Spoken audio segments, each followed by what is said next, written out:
नमस्कार, दिन भर की बड़ी खबरों में आपका स्वागत है। मैं हूं शिवानी। आज की खबर में बात होगी 2 घंटे में 2 बार पलटी बीजेपी, लिस्ट वापस, सीट बंटवारे पर थर थर कांपी। वहीं नीतीश कुमार की जेडीयू में भयंकर फूट की और मायावती ने लिया डबल यू टर्न, खुली पोल, भाजपा को समर्थन की। साथ ही मध्य प्रदेश भाजपा में बड़ी बगावत की। वहीं राहुल ने आज तक सर्वे पोस्ट कर बताया कौन होगा अगला पीएम की, और आपके पार्षद तोड़ने पर संजय सिंह के चौंकाने वाले बयान की। इसी के साथ आज दिन भर की सभी बड़ी और प्रमुख खबरों को जानेंगे विस्तार से। उससे पहले एक नजर सुर्खियों पर। जम्मू भाजपा दफ्तर में टिकट कटने वालों का हंगामा। 5 घंटे में भाजपा की 3 लिस्ट, सुबह 10 बजे 44 नाम जारी किए, 2 घंटे बाद 15 रह गए। अखिलेश यादव बोले मायावती के आभार में भाजपा की चाल। लखनऊ के राधा रानी मंदिर में की पूजा, कहा भाजपा जल्द ही यू टर्न वाली बनेगी पार्टी। चंपई सोरेन बोले आगे क्या करूंगा बाद में बताऊंगा। दिल्ली में बीजेपी नेताओं से मिल सकते हैं। असम सीएम बोले उनके आने से मजबूत होगी पार्टी। मायावती बोली राजनीति से रिटायरमेंट नहीं लूंगी, आखिरी सांस तक डटी रहूंगी, राष्ट्रपति नहीं बनूंगी। आप अगले प्रधानमंत्री को। जातिगत जनगणना पर राहुल गांधी की पीएम मोदी को चुनौती, शेयर किया ये सर्वे। गोपाल मंडल बोले अजय काला और बुलो गोरा नाग। भागलपुर में जेडीयू विधायक ने खुद को बताया फाइटर, कहा जो टकराएगा उसका सिर अलग कर देंगे। डिम्पी ढिल्लों ने आप में जाने के लिए दिए संकेत। पार्टी समर्थकों से की मीटिंग। सुखबीर सिंह सुक्खू बोले हरदीप के जाने से दुख लगा। यूज एंड थ्रो पार्टी है बीजेपी। बागी नेता चुनाव के बाद किए जाएंगे किनारे। आप पार्षदों के पाला बदलने पर बोले संजय सिंह।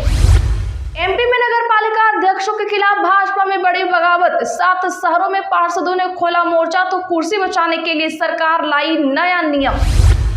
केंद्र शासित प्रदेश लद्दाख में 5 नए जिले बनेंगे। जिलों की संख्या अब बढ़कर 7 होगी।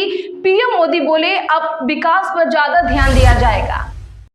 मंत्री सौरभ भारद्वाज ने एलजी को दी खुली चर्चा की चुनौती। इस्तीफा देने की उठाई मांग। पीएम मोदी की कथनी और करनी में फर्क।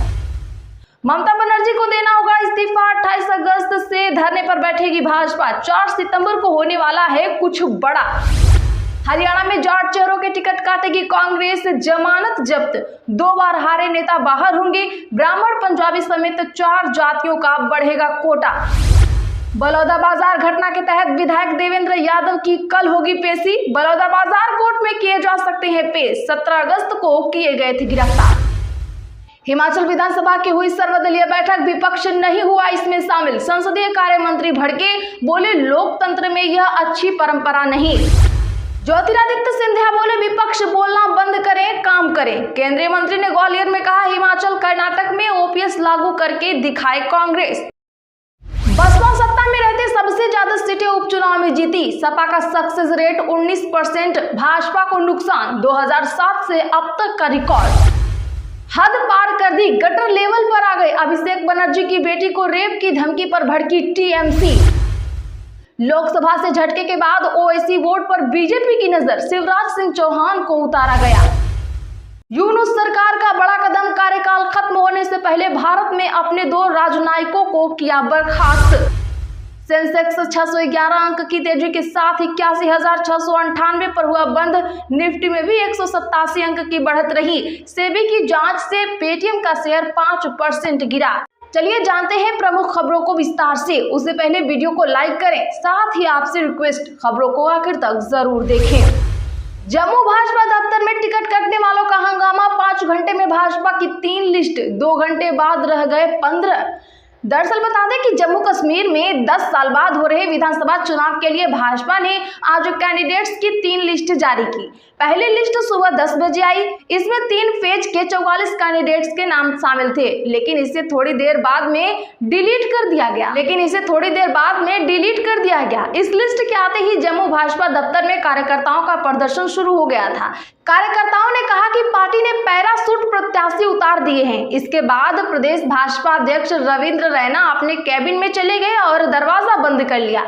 थोड़ी देर बाद निकली और कहा कि परेशान ना हो, सभी से पर्सनली बात करूंगा। बात हाईकमान तक पहुंची। पहली लिस्ट जारी होने के 2 घंटे बाद 12 बजे एक और लिस्ट आई। इसमें सिर्फ फर्स्ट फेज के 15 कैंडिडेट्स के नाम थे। रविंद्र रैना ने कहा कि अभी फोकस 18 सितंबर को होने वाली फर्स्ट फेज की वोटिंग पर है। मैं हर कार्यकर्ता से पर्सनली बात करूंगा। इसके बाद 2:45 पर एक और लिस्ट आई। इसमें सिर्फ एक नाम था। कोंकणनाग से चौधरी रोशन हुसैन के नाम की घोषणा की गई थी। अखिलेश यादव बोले, मायावती के आभार में भाजपा की चाल। लखनऊ के राधा रानी मंदिर में की पूजा। जी हां, बता दें कि सपा प्रमुख अखिलेश यादव ने कहा, बसपा सुप्रीमो मायावती के बीजेपी का आभार जताने और फिर गेस्ट हाउस कांड पर टिप्पणी करने के पीछे भाजपा की ही चाल है। कृष्ण जन्माष्टमी पर आज अखिलेश यादव लखनऊ के राधा रानी मंदिर पहुंचे। अखिलेश यादव ने यहां कहा, जहां तक राजनीतिक रास्ते और सिद्धांत का सवाल है तो हम सब वो लोग हैं जो पीडीए परिवार का सम्मान चाहते हैं, उन्हें सम्मान मिले। राजनीतिक तौर पर भी समाज में भी पीडीए परिवार से जुड़े राजनीतिक दल के नेताओं को समाज में इस तरह के अपमान का सामना करना पड़ता है। बसपा प्रमुख के लिए भाजपा विधायक ने जिस तरह के शब्दों का उपयोग किया है वह सही नहीं है। पीडीए परिवार के लोग हजारों सालों से ऐसा व्यवहार देखते आ रहे हैं। चंपई सोरेन बोले, आगे क्या करूंगा बाद में बताऊंगा। असम सीएम बोले, उनके आने से मजबूत होगी पार्टी। दरअसल बता दें कि झारखंड के पूर्व सीएम चंपई सोरेन आज एक बार फिर दिल्ली पहुंचे हैं। बीजेपी नेताओं से मिलने और बीजेपी में शामिल होने के सवालों पर उन्होंने कहा कि मैं अपने काम से 2 दिन के लिए दिल्ली आया हूं, अभी कोई फैसला नहीं लिया है, आगे क्या करूंगा बाद में बताऊंगा। मीडिया रिपोर्ट्स की माने तो ये दिल्ली में बीजेपी के बड़े नेताओं से मुलाकात कर सकते हैं। अगर बीजेपी नेताओं से मुलाकात के दौरान बात बनती है तो वो झारखंड मुक्ति मोर्चा यानी जेएमएम पार्टी और मंत्री पद से इस्तीफा भी दे सकते हैं। इधर असम के मुख्यमंत्री और भाजपा झारखंड प्रभारी हेमंत बिस्वा शर्मा ने कहा, मैं चाहता हूं कि चंपई सोरेन भाजपा में आए और हमें ताकत दें। चंपई सोरेन के सामने 3 रास्ते हैं, वो अभी दिल्ली में है, उनके साथ बातचीत का रास्ता खुला है, आगे जाकर क्या होगा देखते हैं। मायावती बोली, राजनीति से रिटायरमेंट नहीं लूंगी। गेस्ट हाउस कांड पर भाजपा का जताया आभार, कहा राष्ट्रपति नहीं बनूंगी। बता दें कि बसपा प्रमुख मायावती ने राजनीति से रिटायरमेंट की खबरों का खंडन किया है। आज सोशल मीडिया एक्स पर उन्होंने लिखा, सक्रिय राजनीति से रिटायरमेंट का सवाल ही नहीं उठता, मैं आखिरी सांस तक बहुजन मिशन के लिए काम करती रहूंगी। मायावती ने कहा कि पहले भी मेरे राष्ट्रपति बनने की अफवाहें उठाई गई थी। काशीराम जी को भी इस तरह का ऑफर दिया गया था जिसे उन्होंने ठुकरा दिया, तो फिर मैं उनकी शिष्या हूं, मैं कैसे यह स्वीकार कर सकती हूं, यह संभव ही नहीं है। वहीं बता दें कि इससे पहले सुबह मायावती ने 28 साल पहले हुए गेस्ट हाउस कांड को भी याद किया। उन्होंने कहा कि 2 जून 1995 को सपा ने मुझ पर जानलेवा हमला करवाया।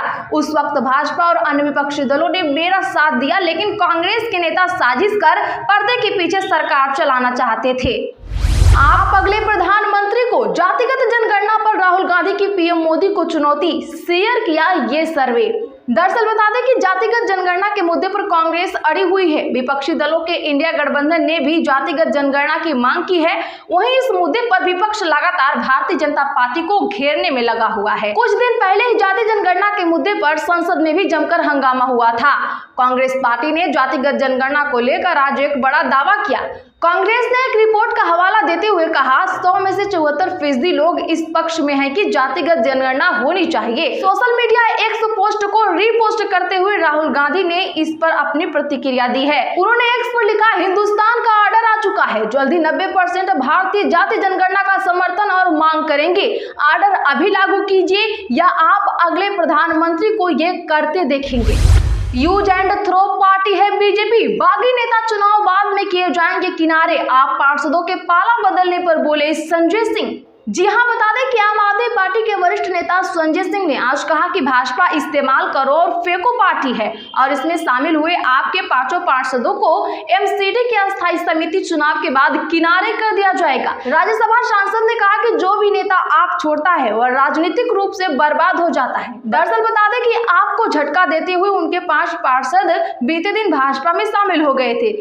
मध्य प्रदेश में नगर पालिका अध्यक्षों के खिलाफ भाजपा में बगावत, 7 शहरों में पार्षदों ने खोला मोर्चा तो कुर्सी बचाने के लिए सरकार लाई नया नियम। जी हां, मध्य प्रदेश सरकार ने नगरीय निकायों में अविश्वास प्रस्ताव 2 साल की बजाय 3 साल में लाने का फैसला लिया है। एक न्यूज चैनल ने जब इसकी पड़ताल की तो जांच में पता चला कि इसकी वजह विपक्ष या कांग्रेस नेता नहीं बल्कि बीजेपी के ही नेता हैं, जो अपने पसंद के अध्यक्षों को कुर्सी पर बिठाना चाहते हैं। इसके जरिए शहर सरकार पर कब्जा जमाना चाहते हैं। ये नेता अध्यक्षों के 2 साल के कार्यकाल पूरा होने का इंतजार कर रहे थे ताकि अविश्वास प्रस्ताव लाकर उन्हें कुर्सी से हटाया जा सके। सरकार को इनके मंसूबों की भनक लग गई और कैबिनेट बैठक में आनन फानन में प्रस्ताव लाकर इन मंसूबों पर पानी फेरा गया। अंदरूनी सूत्रों से सरकार को यह भी पता चला कि अविश्वास प्रस्ताव के लिए पार्षदों का समर्थन हासिल करने खरीद फरोख्त की भी तैयारी की जा रही थी। ऐसा होता तो प्रदेश भर में पार्टी में खलबली मचना तय था। कंगना रनौत को बीजेपी ने दिया तगड़ा झटका। कंगना रनौत को किसान आंदोलन वाले बयान पर पार्टी की नसीहत, भविष्य में ऐसा ना हो। जी हां, बता दें कि कंगना रनौत की ओर से किसान आंदोलन पर दिए बयान से भाजपा ने दूरी बना ली है। यही नहीं, भाजपा ने उन्हें नसीहत देते हुए कहा है कि भविष्य में ऐसा कोई बयान न दें। इस संबंध में पार्टी ने बयान जारी किया है और कहा कि कंगना रनौत को नीतिगत मामलों में बोलने की न तो अनुमति है और न ही वह बयान देने के लिए अधिकृत है। पार्टी की ओर से बयान जारी कर कहा गया कि भाजपा सांसद कंगना रनौत द्वारा किसान आंदोलन के परिप्रेक्ष्य में दिया गया बयान पार्टी का मत नहीं है। भाजपा कंगना रनौत के बयान से असहमति व्यक्त करती है। तो आज के लिए बस इतना ही। अगर आप चैनल पर नए हो तो चैनल को भी सब्सक्राइब करें, बगल में घंटी के निशान को जरूर दबा लें, वीडियो को लाइक शेयर कर हमारा सपोर्ट जरूर करें।